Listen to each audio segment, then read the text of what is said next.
When was the last time you stood in nature, far from the madding crowds, the drone of traffic, horns, and sirens? No concrete or asphalt in sight, just birds, a babbling brook, sunlight and shadows, life springing up around you, filling your soul instead of sucking it dry. Calling, calling, calling, calling, calling, calling. Call a growth buster. Whoa, whoa, whoa. When was the last time you got on Amazon and ordered some nature? On this episode of Growth Busters, we're going to talk about the awe of nature and why that's more important than you might think. Now, the catalyst for this conversation is a film that will screen at the Colorado Environmental Film Festival in Golden, Colorado on February 23rd, 2019, Wild Hope.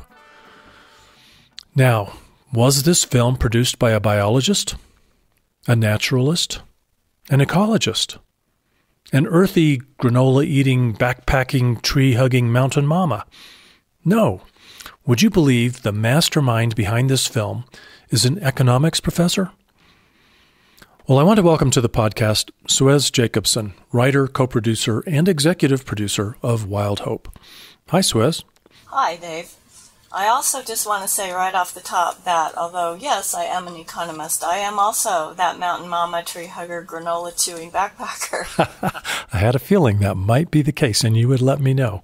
And I'm glad to hear that, too. That's great. That's great. What a great combination. Well, that might kind of answer my first question for you, which was, why would an economist make a film like this?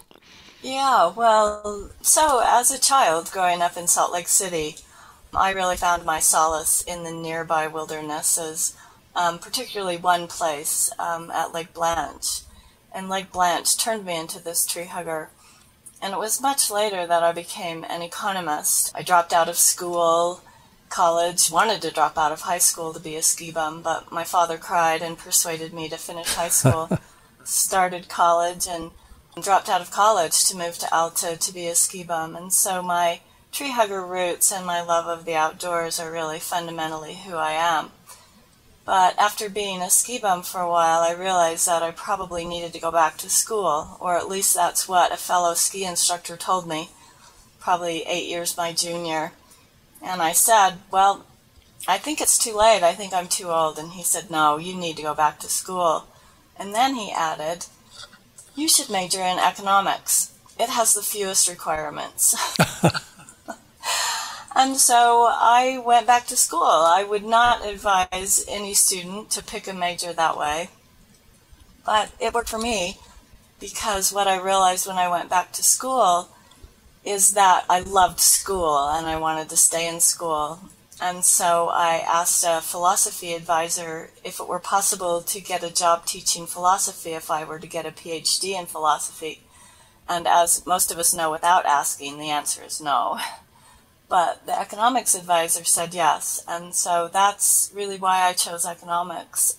It's also an incredible field of diverse thinking, and if you look at the history of economics, you see that it's not the narrowly defined mathematical discipline that it's become. So I was also drawn to the history of economic thought. We will talk a lot more about the field of economics as the conversation continues, but first, without spoiling the film for our listeners, every one of whom is going to watch this film. That's your assignment if you are listening. What would you like people out there to know about the film, Wild Hope? Well, the film really portrays the reconciliation for me between the tree hugger and the economist. So for many years of my life, the tree hugger and the economist didn't talk very much. And if you talk to economists in the context of wild public lands, you find that they argue that wild public lands are good for local economic growth. I understand that argument, but fundamentally it did not sit with me. It just didn't make sense. The continuation of economic growth at all costs will destroy every wild place we have. That seemed pretty obvious to me. Whoops. I thought you were an economist. Well, and so I tried to figure out then how can I reconcile this. So the reconciliation came by turning that growth paradigm on its head and arguing that it's in fact our experience with the natural world that produces awe in us, which brings us to question a consumer society and the standard economic paradigm of more is better. Now, you've been an economist for quite a while. You're not 28, I don't think. I would say you're right on that. Teaching for decades or practicing economics in some other way? Well, I started out teaching pretty standard macro theory economics early in my career. I took some time out from teaching to work at Citicorp Mortgage Bank, Citigroup now, on mortgage research when all of the fancy mortgage derivatives were just getting off the ground. And then I taught finance, actually, for many years at the University of Colorado, Colorado Springs, and at Skidmore College in upstate New York, and also worked for about 4.5 years as a financial analyst for a registered investment advisor in the San Francisco Bay Area. So I've had quite a diverse career, but I think what really began to shape the way I began to think about economics differently from the way I had been trained to think about it was really my son. I had always loved wild places, and my son began working to protect wild places by doing land inventory for roadless areas and took me out and showed me these places where he was going. And it made me realize how much work and how much passion went into preserving these places I loved. So for a good part of your career, you weren't questioning this everlasting growth paradigm? No, I was not. Okay. You'd been fed the Kool-Aid and bought it and worked for the dark side, if I may say. I guess you could say that, although interestingly enough, the co-founder of the registered investment advisor where I worked donated a big chunk of money to Wild Hope. Without him, Wild Hope would not exist. Wow, that's great. That's great to hear. All right, well, let's stick to the film. Like I said, we'll be talking about economics throughout this conversation, but I really want to find out more about the film. Was it hard to get it made? How'd you do it? Well, I guess it was naive ego that marked its beginning, I suppose. I was chosen to be the faculty lecturer of the year for Regis College, and I had almost a year to prepare my remarks. In a very scary venue, your colleagues are always the scariest of audiences.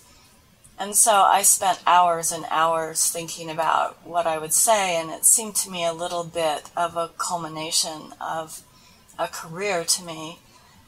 And so I had a 45-minute bike ride to school every day, and those 45 minutes for many months were preoccupied with what I would say. And I had started teaching a course called Wilderness at Regis. Regis had just implemented an interdisciplinary core for juniors and seniors where students take 4 different courses in their last 2 years under different themes. And one of those themes was global environmental awareness. And that opened the door for me to come up with a couple of courses. One was Wilderness, and one was Consumption, Contentment, and Climate Change. But it was this lecture that I spent so many hours working on that sort of made me think, well, maybe this could be something more than one lecture on a Friday afternoon. And my husband was good friends with a commercial filmmaker, so I went to him and proposed that this become a film. And he was interested enough to begin that process, which has been a 5-year process.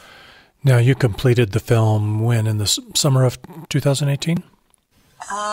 We just barely finished it, yes. We now have a shorter version, which I think is more effective, which was just finished probably a couple of months ago. Ah, okay. And I mentioned the Colorado Environmental Film Festival. Has it been selected by any other film festivals? It's been passed to a judging round in a couple of other Women's Film Festival and Impact Docs. And it's showing at a number of places for various events. which you can check out on the film's website. But it will be shown at the Denver Patagonia, sponsored by the Wilderness Society and Conservation Colorado. It will be shown at the Colorado Wilderness Conference in Buena Vista in the spring. It will be shown at Seattle University. It's going to also be shown in Durango for Great Old Broads for Wilderness on February 19th. So we have quite a few showings lined up. Now, if someone listening to our conversation wants to try to catch it on the big screen, is there a website they can go where they'll be able to find these screenings?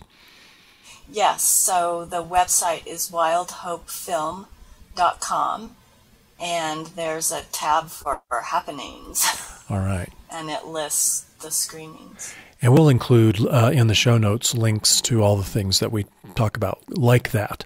Now, you mentioned Great Old Broads for Wilderness being one of the funders, and I had the really supremely good fortune to visit with Veronica Egan when she was executive director. In fact, she appeared in the film that I produced called Growth Busters. Do you know Ronnie?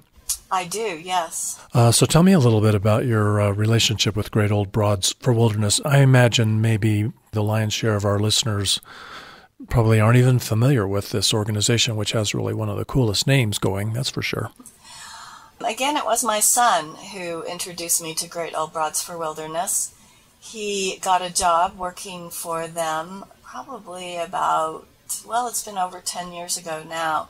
He no longer works for them, but he got a job for them running a project called the Healthy Lands Project, and that's in fact when Ronnie was executive director of Great Old Broads. So I joined right away when Tim took his job there and became more and more active and was on their board for 3 years. Ah, okay. And in a nutshell, what's their mission? Great Old Broads wants to educate people, to get people out on the land, to help conserve and restore the land, and they also emphasize fun. So education, stewardship, and fun. And advocacy. Oh my gosh, I can't forget advocacy. They do a great deal of advocacy for protection of public lands. Yeah, they do, don't they?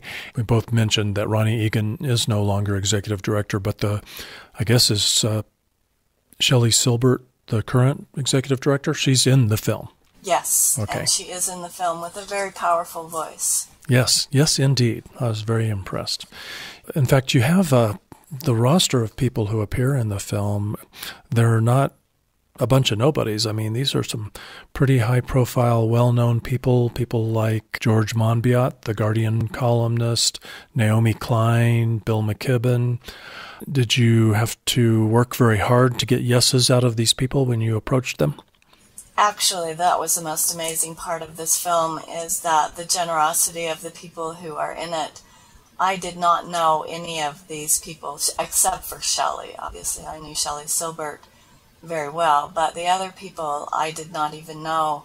So it was a matter of sending emails, and Rose Marcario, CEO of Patagonia, I sent her a snail mail letter to the store in Ventura because I could not find an email address for her. And she responded very quickly and was willing to interview. So it's quite amazing how generous people are when they believe in a message. Yeah, that's pretty neat. Now, being a filmmaker myself, now we're going to call you a filmmaker, although that's not your long-time trade, but you certainly do it very well. But I couldn't help but notice kind of the unique way that you presented the interviews. Do you want to fill us in a little bit about that? Well, so the production of this film, up until we had a trailer, was done by Havey Pro Cinema. Again, Jim Havey is a close friend of my husband's. And we did these interviews on Skype, and less people had plans to be in Denver. So when you watch the film, you can see that some of the visual quality is very good and some of it is not so good because it was done over Skype.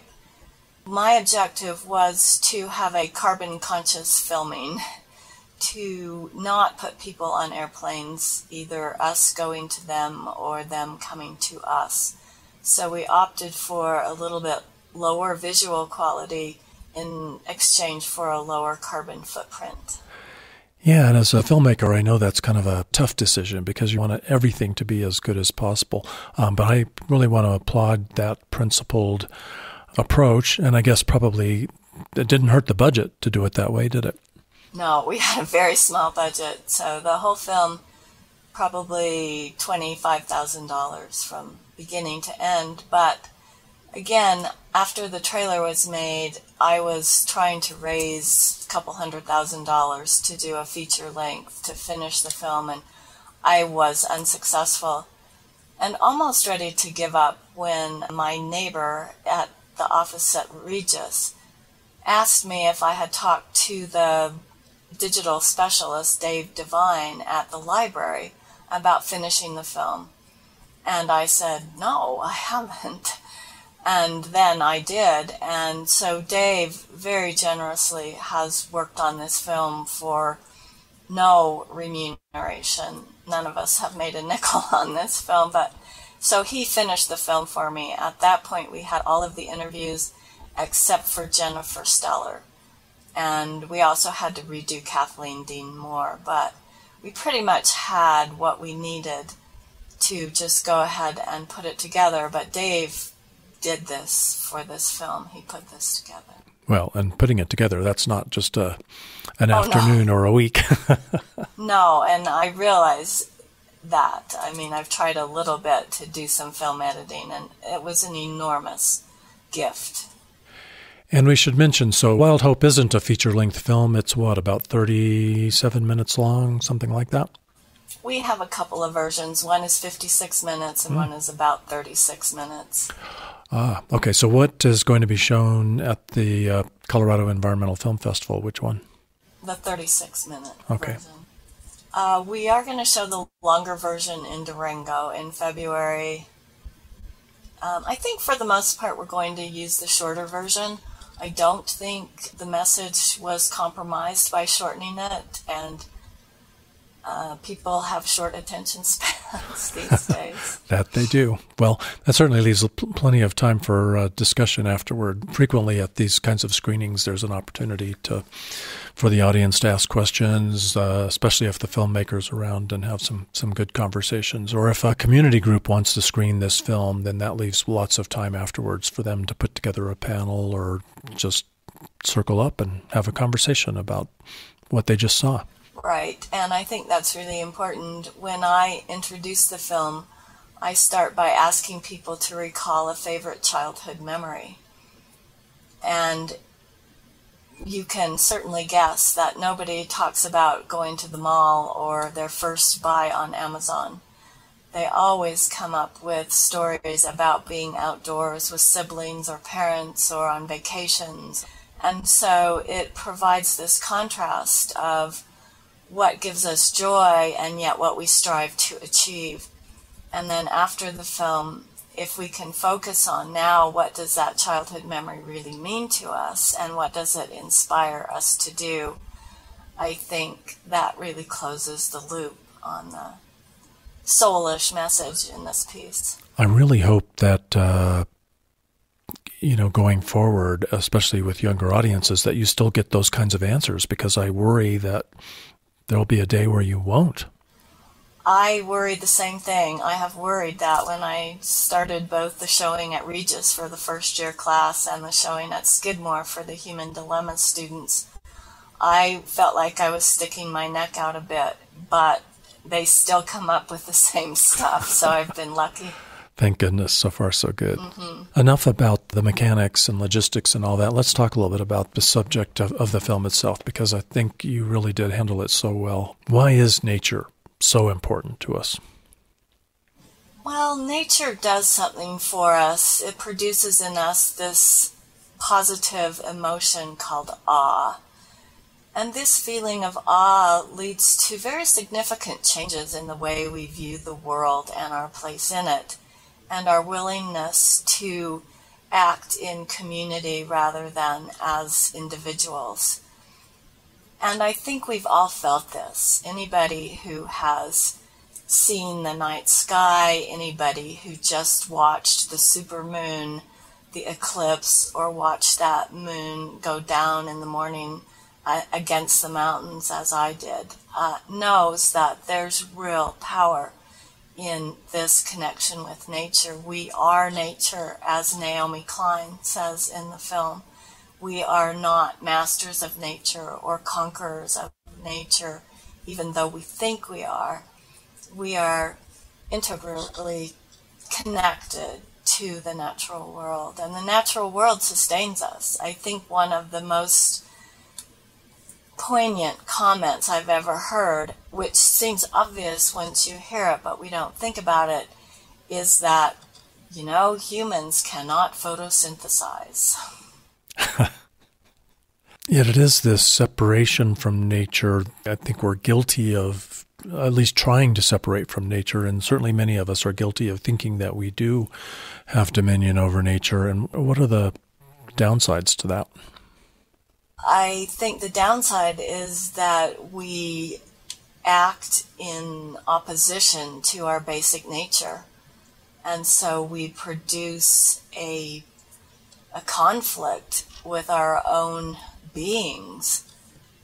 And of course, if we continue to pursue economic growth at all costs, it will be the ruination of not just hundreds of species that we're losing now, but the human species. Yeah, Naomi Klein, I think, in the film brings up the problem that we have, that we can't reconcile the depths of carbon emission cuts that we need to avoid catastrophic warming with the economic system we have that needs growth to survive. And yet it's not completely astonishing that we're talking to an economist who questions that eternal growth paradigm, because there are a few, but way too few. It's certainly something we don't hear. Instead what we hear every day is that if GDP is up, that's great, and if GDP is down, that's not so good. In the World Economic Forum that was just held in Davos as most people call it, there was some talk about the fact that we might have had just gone through peak economic growth, and that the rate of economic growth is going to decline for some time, and that's just portrayed as bad news. It is, and that's the big fight we have ahead of us. I think, as sort of silly as it is, the Impossible Hamster video on YouTube is very effective. And this really short video, if you haven't watched it, just shows a hamster that continues to grow until it eats all the corn in the world, and then it's eating buildings in Manhattan. And the basic message is that in the natural world, there's a limit to growth. We don't keep growing. And because we rely on the natural world for our survival, those laws of nature apply to us. And the idea that we can somehow break out of the basic fundamental law of a finite system just doesn't make sense to me. And yet we've been programmed to believe that we can. I think Tim Cassara is really thrilled in the film to hear from him. In fact, let me play his comment for our listeners. I'd like you to imagine that just as many times per day as you hear about the economy or you hear about the stock market, you also hear about how many birds are going extinct, or you also hear about the state of air pollution, or you also hear about how many acres of land of natural habitat have been lost. If you were to hear that with just as much frequency as you hear about economic issues, you would hear a whole different set of messages about what's important in the world. And we could start to put pressure on our politicians in order to try to make progress on these other kinds of measures instead of just trying to maximize economic growth at any cost. In the film, Tim brings up that we hear about economic growth a lot more than we hear about the environmental destruction that it's causing. And, I've been preaching about that for 15 years, about the propaganda, the Kool-Aid that we are constantly being served that says growth is good, growth is good. That's the universal pursuit, and it's the most universal public policy goal on the planet, economic growth. And in fact, the main reason, I think, I'd be surprised if you would disagree, the main reason that we haven't made any progress at reducing our carbon emissions like we desperately need to in order to avoid climate catastrophe is that economic growth we're not willing to put that on the table. We will think about any other carbon reduction strategy except one that is going to retard economic growth. That's true, and it's problematic. And one of the things that I think people often don't link into this argument is the fact that slower and steady state economy does not mean that we will be less happy or less fulfilled in our lives. And so that's why it was so important for me to bring in the psychologists in this film, Tim Kasser in particular, because people have to come to the awareness that this economic growth is not making us better off. It's not making us healthier, happier people. And it will only be when we finally see that and get over again this disconnect of what is our favorite childhood memory and yet what do we strive to achieve, that we are going to be able to talk about tackling the problem of economic growth. It's also baked into a system where people need a positive rate of interest. If we have to get more back than we lend out, we have to have some kind of growth. And so that idea of tackling a positive rate of interest certainly sounds even more radical, I would argue, to most people. And yet we have historical periods where usury was considered a sin. We have cultures where usury was considered a sin. And so we really do need to go to the very structure of our economy, I think, to tackle this growth paradigm. Yeah, good point. And of course, that's not something that any of us as individuals can just go out and do. We can't fix that next week. We could all clamor for that and continue to try to educate more and more people about that. But that's a systemic problem that's going to be really tricky. Boy, I'll be so impressed if we ever figure out how to get out of that one. Do you have hope that we will solve that one? Not in my lifetime, I don't think. No. But as individuals, there are some things we can do. And I was really, again, it wasn't really good news, but I was thrilled to hear Shelley Silbert bring up the fact that we at some point stopped being called citizens and started being called consumers.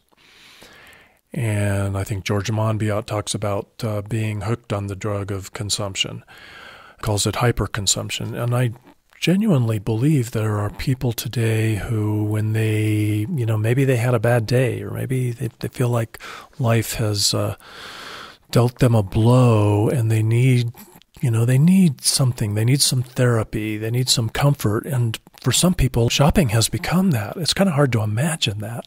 But instead of going out on a long hike and communing with nature, they just get on Amazon. It's true. I do think, though, that the movement to reduce, reuse, recycle, what we hear, is growing. And I do think that people can break habits. In this course that I taught, Consumption, Contentment, and Climate Change, the students all did what we called a consumption challenge, as well as I did too. I joined in with them. And so the consumption challenge was just to choose one part of your consumption and reduce or eliminate. I mean, it could be as small as shortening your shower time to as big as becoming vegan for a semester. But there was one student who shopped online all the time, every day, who realized that it probably was not healthy for her. And amazingly enough, as the semester went by, she was able to really get out of this very, pernicious habit. So it can happen. People do change. And sometimes it's just a little bit of a nudge, to steal Richard Thaler's word, in the right direction. Well, that's one of the things I hope this film will do. I don't think Wild Hope will necessarily teach somebody who has a long-held conservation ethic or is a long-time environmentalist. They may not hear anything that they didn't already know. But I think just the average everyday people out there, the people out there who aren't offended to be called consumers, I think this will be a great wake-up call for them. And maybe it'll provide that nudge for a lot of people. I hope, and I also hope it will inspire people working in conservation. You know, it's easy to get burned out, especially these days. And so I hope the film also is an inspiration for people to keep at it who are already at it. And I hope it might turn into a fundraising and friend-raising tool for organizations who are doing this kind of work for the protection of public lands. Well, that would be a great use for it. And I have to say, it is a gorgeous film. The images are just beautiful, and it really does. It is a love letter to planet Earth. Oh, thank you. Before we turn the corner, I want to talk about what you're doing in some of the courses that you've been teaching. But first, you mentioned fundraising and friend-raising. So if someone can't make it to one of these screenings, how else can they see the film? You can watch the film at the website. And if you also are in a group or manage a group or just want to get a group together, you can certainly always contact me and we can work on a group showing for, you know, someone from the Audubon Society has contacted me. We'll see where that goes. But any number of groups, community groups, civic groups, you know, I'm happy to help if I can. Well, I just want to give you some kudos for just making it available for free. What Suez just told us is that you can go to the website, wildhopefilm.com, and see the film. But if somebody wants to buy a download or purchase a DVD, I know that's kind of getting to be a thing of the past. Is that in your plan, or is that available now? We are going to make a few DVDs, yes, and then I will have to set up the website to handle that. We haven't done it yet. Yep. But it's easy right now. If somebody wants to show it to their family or show it at a community event, it's easy enough to play it back on Vimeo right now. Right. So no challenge there. You brought up the work with students that you were doing about the consumerism angle. So I want to talk about that a little bit, because you published a paper last year in the Journal of Jesuit Higher Education called Reimagining Economics 101. And it describes a pretty unique economics curriculum that you developed and tried out. Why did you feel there was a need to shake up Economics 101? Well, this course at Regis and at most schools, particularly liberal arts colleges where I've been teaching for the last 18, 19 years, it's a course taken by students who are neither going to be economists nor business people. So it's a liberal arts course in economics. And most students hate this course. The standard course is a lot of graphs and equations and diagrams, and they leave with very little knowledge. If you read the literature on learning, what we find out is that, and I hate to say this, but even economics majors remember very, very little of what they learn in economics. That combined with my fundamental belief that many of the neoclassical assumptions are just flat out wrong led me to restructure this course. So if we think about the way a neoclassical economist describes economics in Econ 101, they describe it as consumers maximizing their own utility because of their own self-interest, meeting businesses who maximize profit in the market, and everything turns out great. Well, we know that fundamentally human beings are not like this caricature of self-interested, utility-maximizing people. We know that markets don't work well when there are externalities, when things happen that don't get paid for as a consequence of making a monetary transaction. And so we know that markets don't produce these optimal outcomes. And we also know that many businesses don't simply maximize profits without concern for customers, suppliers, the world at large. So this basic premise of Econ 101 just didn't sit well with me. You add the macro side, that economic growth is the answer to all our problems, and you've got a course that I couldn't teach at some point. And so I began to teach a very different course under the radar at first. But it eventually led to Regis College redefining the Econ 101 course into a course that's much more interdisciplinary and considers many of the challenges to standard neoclassical economic assumptions. Wow, that's pretty pioneering work. Oh, I don't know. I hope I'm wrong. I hope it's not pioneering, but I have a sneaky feeling it is fairly cutting edge, what you've done. Well, thank you. I might ask you, for the people who maybe can't remember what they learned in Economics 101, you mentioned externalities. Can you give me an example of one of those, something where the cost isn't included in the price that the consumer pays? Yeah, the simplest example is driving your car, where you pay a market price for gasoline, but you do not pay for the damage of the carbon emissions coming out the tailpipe. And that's an easy one to do, but when you think about almost anything a consumer buys, if it has come on a ship from China, that involves a lot of emissions, and we don't pay for the consequences of those emissions either. So it's pretty hard to think of any market transaction where there are not externalities that go unpaid for.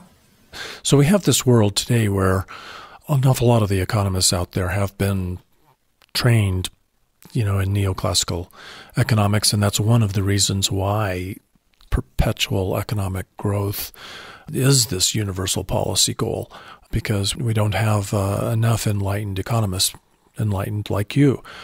Why is that? Why has the field of economics been so slow to change?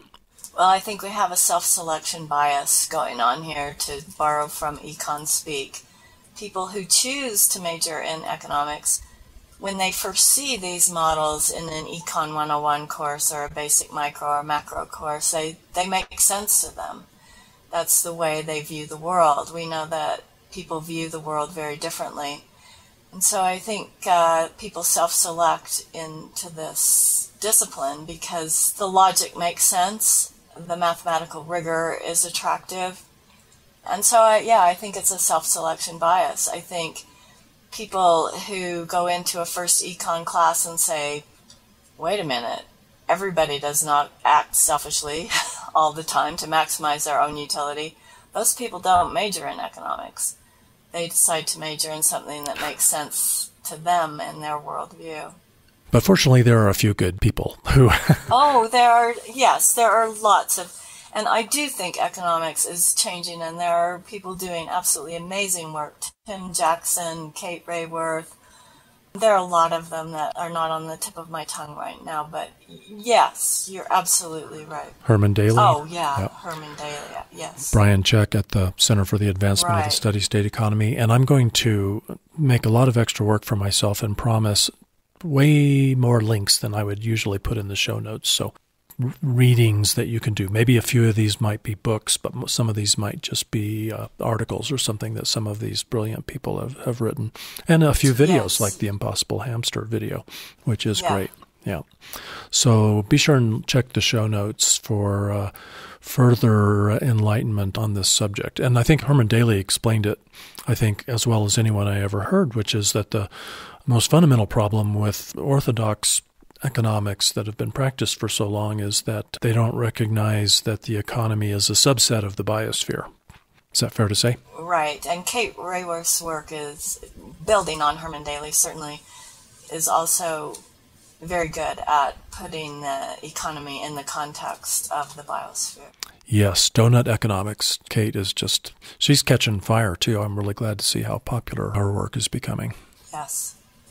I wanted to ask you, my question was why economics has been slow to change, but what about economics curriculum? It seems like, there are parts of the world where students have even staged protests to try to get the faculty who are teaching them to stop teaching them that really dangerous load of crap. Pardon my French. Right. This is a system that perpetuates itself. You teach something for 20 years, and many times you don't really want to change it. I mean, particularly at the Research One schools, where teaching is not where the rewards lie for those people anyway. So they're motivated to do research in this discipline that's increasingly mathematical. And teaching is not their first priority. So, yeah, I guess I'm at a loss to say how this might change. Well, fortunately, it is slowly, and I don't know how significant you think this is, but some people have taken note that the super capitalist Koch brothers have been putting a lot of their money into higher education, and they are endowing chairs and creating new research institutes and giving universities a lot of money to teach, and really, I guess the quid pro quo is that the programs that are being created are to teach that kind of economics so that they have a steady supply of new economists who are going to toe the party line that puts more money in the Koch brothers' pockets. Yes, and it's unfortunate. Self-interest on the part of those people seems to be working quite well. Too well, yeah. I know Greenpeace has done some research on this, and I'll include a link or two to the Greenpeace PolluterWatch Charles Koch University funding database. Oh. It's really pretty sad to see just how much money is going into these universities, and I guess it's tough for a university to say no when somebody wants to write a big check. Right. So you've shared a little bit about how your students reacted to, one of the assignments that you've given them in this course. So is it still called Economics 101, or are you still teaching it? I taught my last class last May, and actually at Regis it's called EC 200. We renamed it Economics for Responsible Citizenship. Oh, I like the title. Yes, it's a good one. What was the reaction to the entire course? The students seem to be much more receptive to this interdisciplinary approach that I take. I do have them read Naked Economics to expose them to the standard, straight, mainline economic thinking. But they really do enjoy reading from these other readings. I use Robin Wall Kimmerer's Braiding Sweetgrass. She's a plant ecologist, a Native American who teaches in upstate New York. And I use her piece called The Wendigo. Oh, that is so cool. Yeah, share a little bit about that. So The Wendigo is a Native American parable used for the lean winter times to teach the lesson of restraint, even in the face of severe hunger.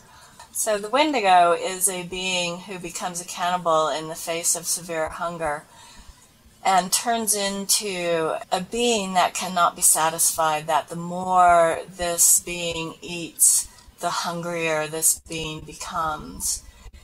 And Robin Wall Kimmerer uses this as a parallel to our economy, an economy where more and more creates more and more destruction. And so the students, when they read this, at first they begin to think that maybe the professor's a little crazy.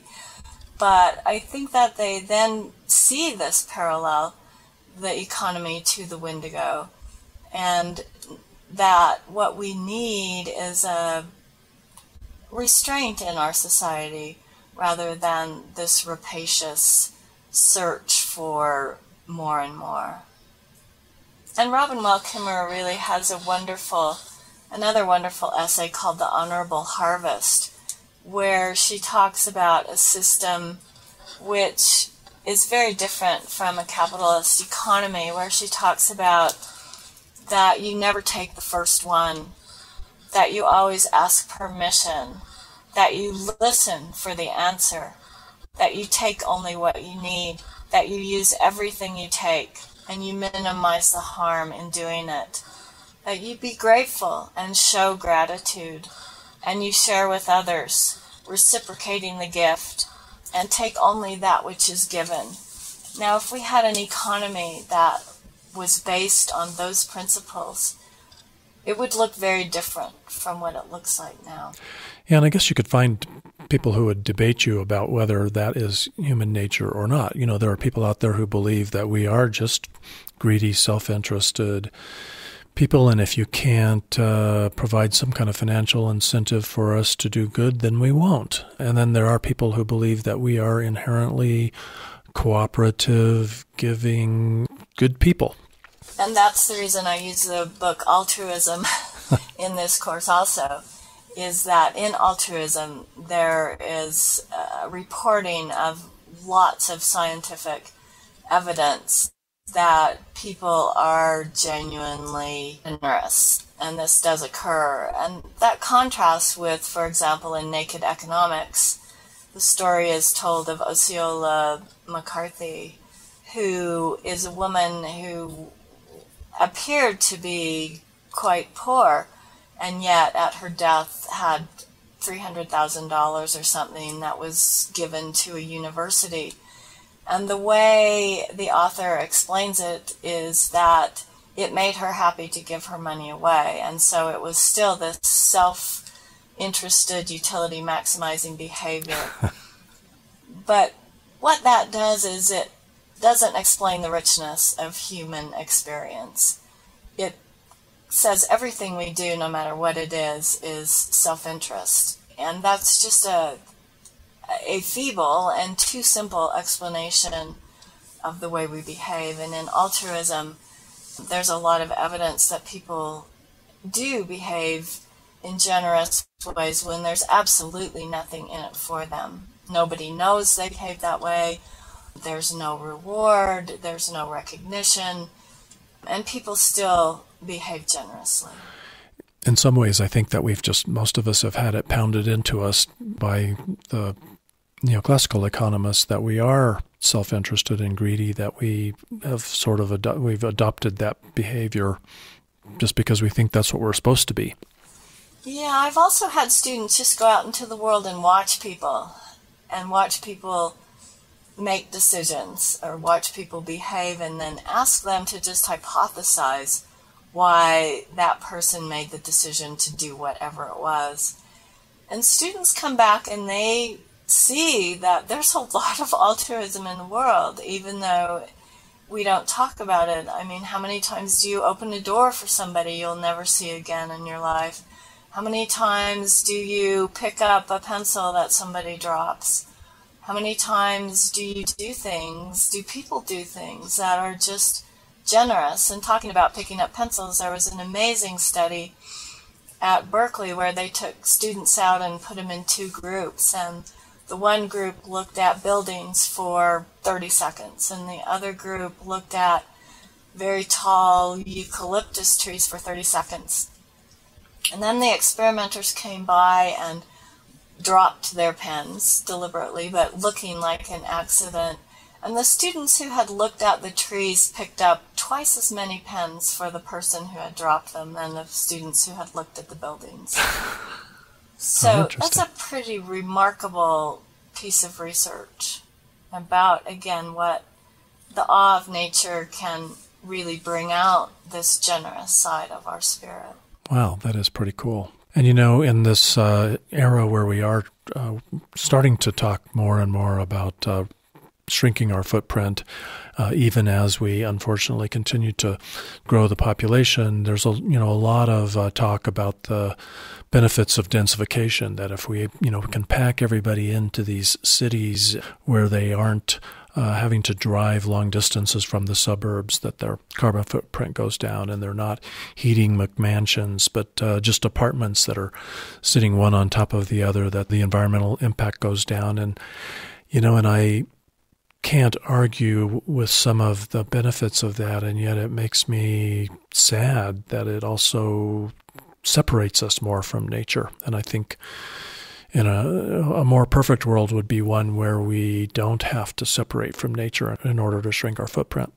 Well, it's interesting. There's been a lot of work recently on what's called the rebound effect, that when we reduce a carbon footprint in one area, we increase our carbon footprints in other areas. And it seems that people who tend to live in these dense urban areas also take very carbon-intensive vacations. Because they need to get out of there. Right. So it's not clear that we're getting the kinds of benefits that we hoped we would from denser population. Yep. Kind of wrapping up, reading that paper that you published, it was a great description of the much more holistic approach that you're taking to economics education. Can our listeners get a picture of that? Is that paper behind a firewall, or is there a link we can share where people can access that paper? There's a link. Yes, it's readily available online. Great. So we'll share that in the show notes. And I wonder if I could have your permission. What I'd love to do just to close is wrap up this podcast with the very end of your film. It was a really great thought from Patagonia CEO Rose Marcario. Would it be okay with you if we share that with our listeners? Yeah, that's great. All right. Well, we will do that right after we do the final housekeeping here, which is to say thank you so much, Suez Jacobson, for making that film, Wild Hope, for spending an hour basically of your time with us today, sharing your thoughts. And if there are any stones we haven't turned over that you'd really like to talk about, you are welcome to come back for an encore episode of the Growth Busters podcast at any time. Thank you so much. I hope I didn't ramble too much. Nope, definitely not. I think I'm the one that's usually guilty of that. So thanks so much. So check the links in the show notes. It's going to be a very rich set of links for you and thoughts for you. And thanks a lot for listening to the Growth Busters podcast. You can learn more at growthbusters.org, and we'll talk to you next time. What motivates me to take action right now is that we're running out of time and that we need to act boldly. I think it's really the work of this generation to change the paradigm of extraction and destruction of wild places for profit. And I think it's only a lack of imagination that makes us feel like we can't solve it. And entrenched interests, entrenched corporate interests. But we shouldn't let them win the day. I mean, we want to have wilderness around us. It makes our lives beautiful. And we should fight for it. It's worth fighting for.